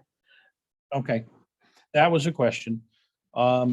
Make a motion to extend the Delaware Valley Arts Alliance lease to the year 2029 to allow them the availability to seek grant funding. And again, that doesn't, Are you making the motion or am I I made the second? motion, I've got your second, and that does not include the town from Right. being able to, but it allows the DVAA to continue seeking sources of funding. Any questions, comments, all in favor? Just before we vote, I'm gonna recuse myself because I have worked for DVAA. Okay, all in favor? Aye. Aye. Opposed? Jane, are we going to apply for the river cleanup grant that's due in 11 days? I don't know that we've got anybody. Would be leading that. I'm not planning to do it. I don't know if anybody else is. I don't know that we've got the availability of time to put it out there. Right. 6.5, the Main Street survey. I know that I had talked to the board about getting permission to have the survey pegs put in. I've got the original survey, and with the pegs that are there, I don't think that needs to be done. I think we can do it off the survey. So we don't need to enlist a surveyor to come out. Good. 6.6, the frontier lines and the internet. This is authorization to sign a contract for the Mitel service. It is no longer going to be provided nor support for them to sign a contract with Frontier in order to utilize the phone system we have under a different platform, including the maintenance. And I believe Kevin I sent everybody a maintenance. So the big question was, now that they're going to be over the internet, that we're worried about that. And I think that was clarified by the fact that it's going to be an industrial type, the same as hospitals, that they have to have it back up for another 3 hours. Oh, nice. Hmm? I said, oh, nice. Yeah, as long as the trees aren't down all over the place. But as far as that, the maintenance program will put us in a different category. I am looking for the motion to authorize the supervisor to sign the contract with Frontier for the purposes of the maintenance and phone system. It is a 5-year contract. So moved. Second, I'll second. all in favor? Aye. Aye. Aye. She's opposed. 5.7, the Sewer and Water Committee is going to be meeting, in addition to May 2nd, they're going to be meeting May the 9th and May the 16th, so we can post those to meet our obligations of the open meeting And that's at 8 AM, right? at 8 AM. Yes. Right.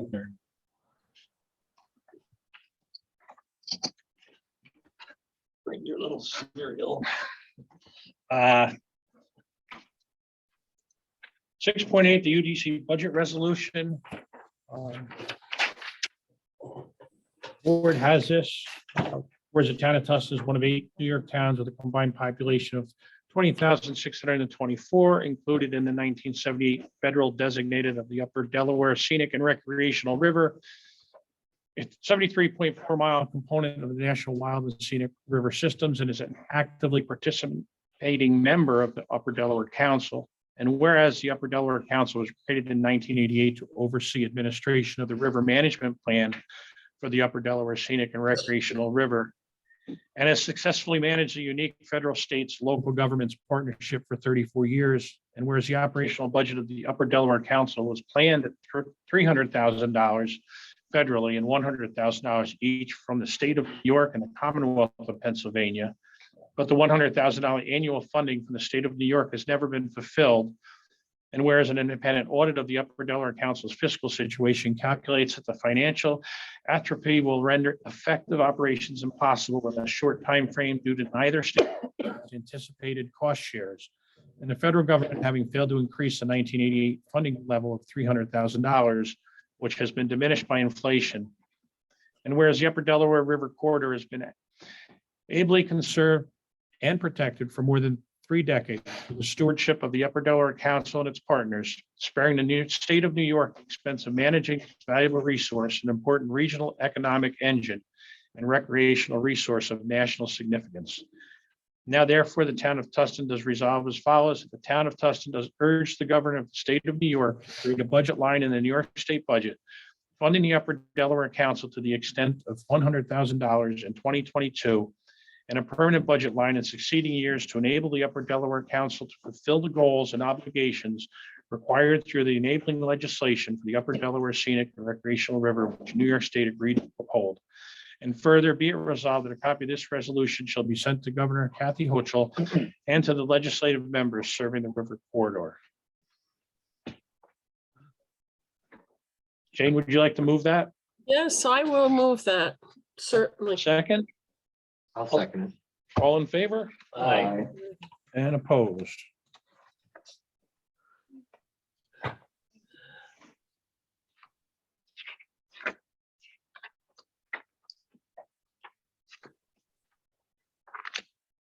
Uh, 6.13, additional funds to contract for consultant Peter Manning. I believe we discussed this before, that we are continuing with the zoning upgrade, Yeah, you skipped zoning something. update. You're skipping stuff. What did I The skip? bottom of page 8. Got, you're tabling the zoning fee schedule, and then you have 6.10, set a date for 11 public and hearing. Need glasses then. No, you hit that and everything. But, zoning fee schedule that we're gonna table, that was something that I presented to the board from the zoning board of appeals. chairman and the planning board chairman. 6.10, set a date for the public hearing to hear public comment on the fate of 93 Main Street and 210 Bridge Street. The fate, how about the use? Ben wrote it. Oh. Okay. All right, well, that's good. When do we want to do that? I believe that the board had discussed doing it for our work session, which would be the 3rd of May The Yes. 3rd of May. at Okay. 6:30. So Okay. we, like a regular meeting, we move into our work session after the public hearing? We could do it that way. Okay. yes. That's what I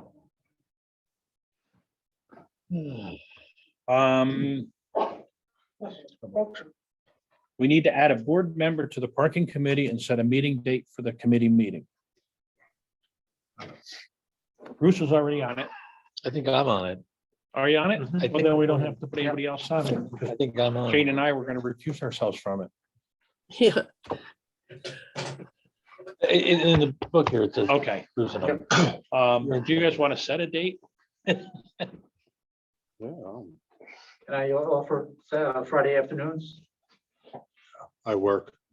I don't get off work. I don't get home till 4:30, 5 o'clock. That's a good time for me. No matter for me, to tell you the truth. What day of the week do you want to pick? Well, the water things are Monday. Yeah, you've got water on Mondays, board meetings usually on Tuesdays. When's your library? Libraries are Mondays. Mondays are bad. Otherwise, and we're probably talking like 5 or 6, right? Because of your work schedule. Yeah, 5 o'clock's fine. All right, 5 o'clock. Thursday? I mean, No, Well, huh? court. Oh, I'm sorry. I guess the next thing would be what days are available. Do you want to do once a month? Are we looking at the earliest next possible? We can do Monday evening of. 18 Mondays are to bad 26. for one member. We can do Tuesday, the 19th, which is next Tuesday. That you've got No, zoning committee and planning board and zoning No. boards. planning board is the 26th. Okay, so the That's the evening new Tuesday. next Tuesday. So that's the only Tuesday evening available in the hall. Which is the 19th. Would that work for anybody? 26th, That's what now? Or Sorry, the Tuesday? 19th, the 19th, Bernard, right. The 19th, the 19th, the 19th. right here, town hall, Tuesday, the 19th of April. 1 week from tonight. That's spring break. We might be gone. You never know. I will not be here to zoom you in. Yeah. Well, I wouldn't be zooming. I don't zoom anymore unless necessary. So the 19th is like Yeah, probably we want to do not. the 26th? 26 is fine. Not do the 26th. Unless it ends before 7:30. Oh, yeah. Why, what's at 7:30? That's planning board, so you need to be done by 7. So 5 to 6 is yours, or 5 to 6:30 is yours. All right, April 26th, 5 o'clock.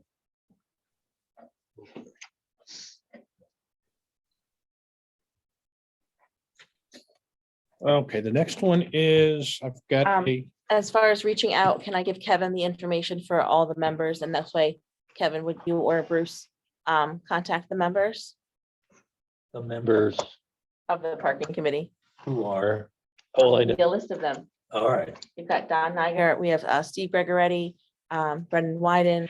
All right, so you give me the list. please. Santana. Yeah, there's a list. Okay.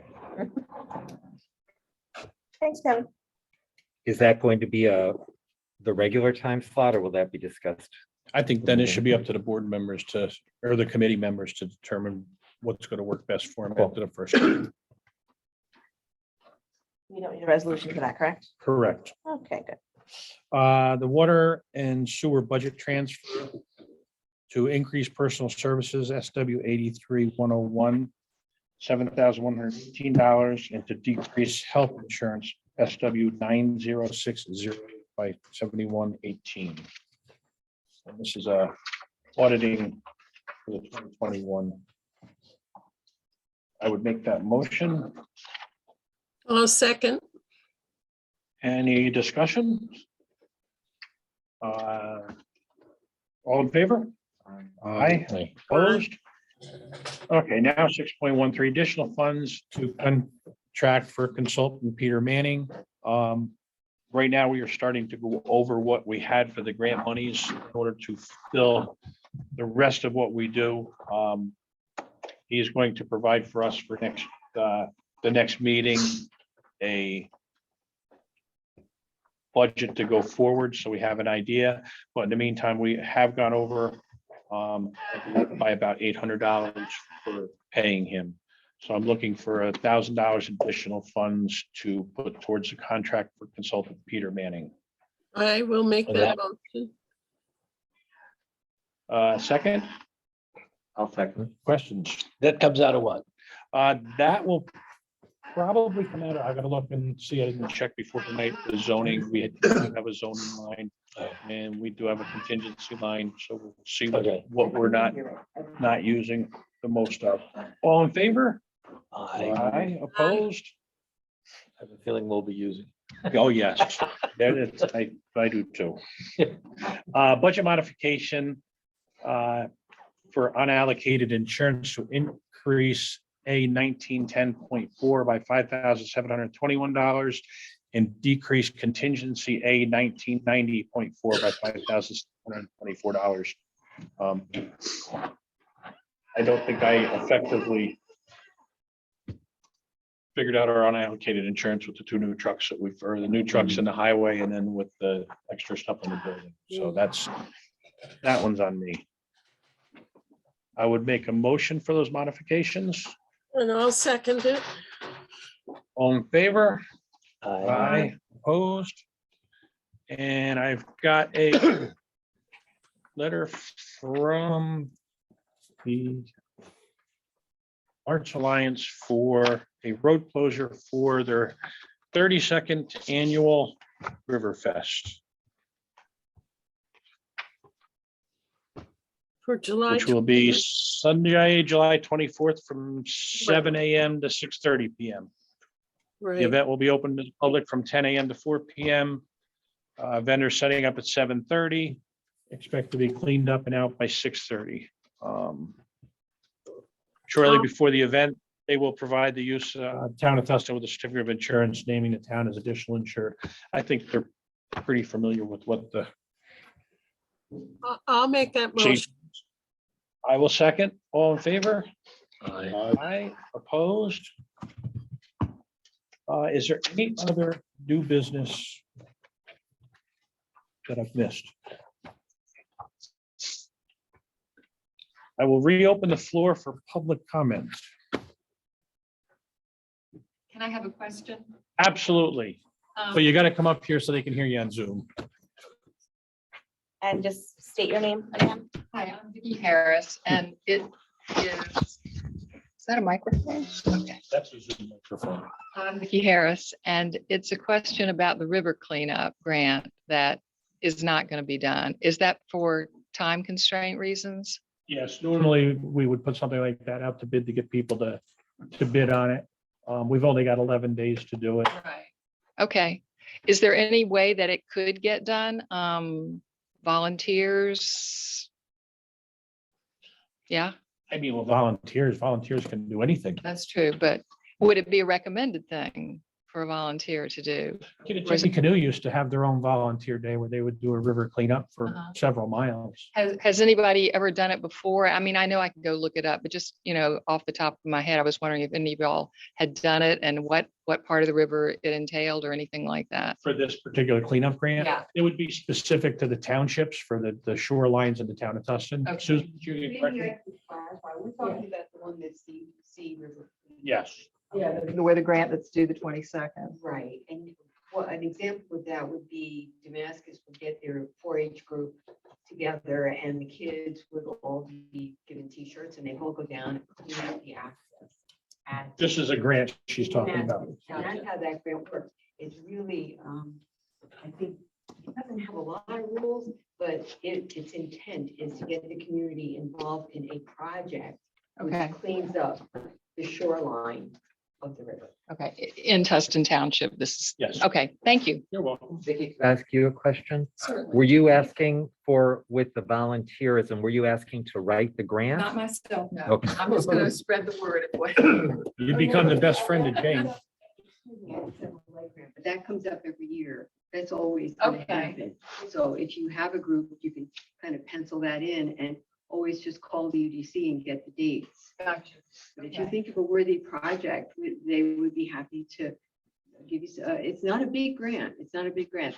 This is a small kind of thing, but it's all about community involvement. Okay, thank you. Any other comment from the floor? If not, the floor, Zoom. I have Brandy. Okay. Go ahead, Brandy. Hi, I just wanted to clarify, so the discussion, the public hearing discussion will be at the workshop at 6:30, not 6:15. Correct. And that's on 5/3/22. Yes. So I would like to request that that gets on the town list of town meetings.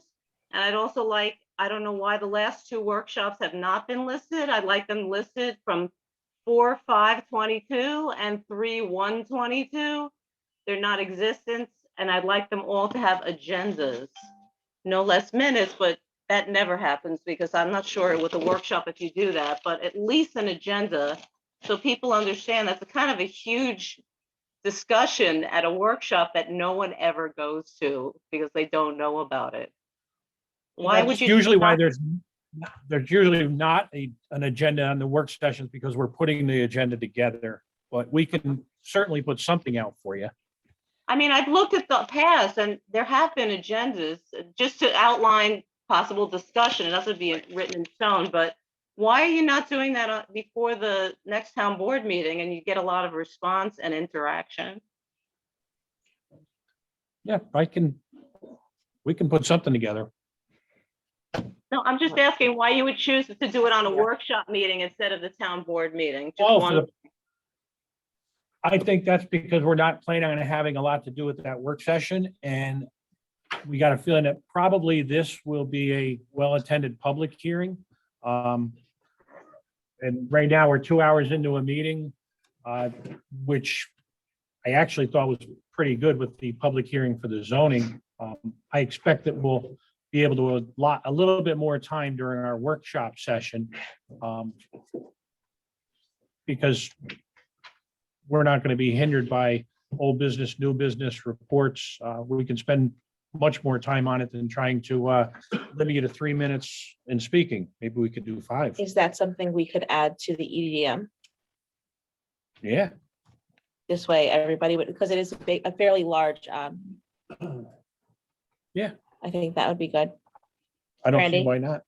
Brandy, part of my memory for setting the date at that date too was expedience, just getting it done Well, quicker. as long as it's showing up on the list on the town website, which it has not for 2 months. So I'd really like that to start to list those 2 last meetings, just that they existed, so people even understand there's a workshop. I would think most new And people. don't forget, Brandy, that we're calling a public hearing, so it's going to also be put into the paper All right, along with the others.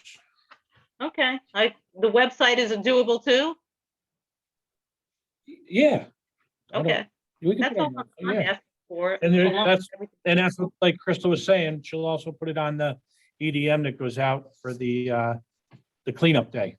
And you know what? I think we can give directions on the EDM, how to get yourself onto the computer for meetings. I hope it's not phrased the fate of the town hall. I mean, maybe we could be a little bit more gentle or open to, whatever the discussion about it, maybe. Like, Yeah, exactly. It sounds like. Is there any other comment on Zoom? Pat Ryan said that is a great idea, and yes, it could be well attended.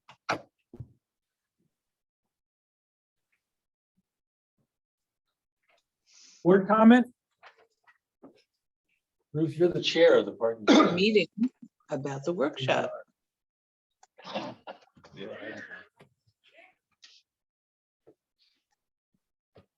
Meeting reminders.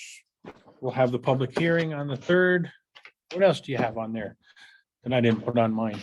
I think that's the most important one. And our regular board meeting will be on the 7th or the 11th of May, 10th of May. Motion to adjourn. Are we So- going into executive session or not?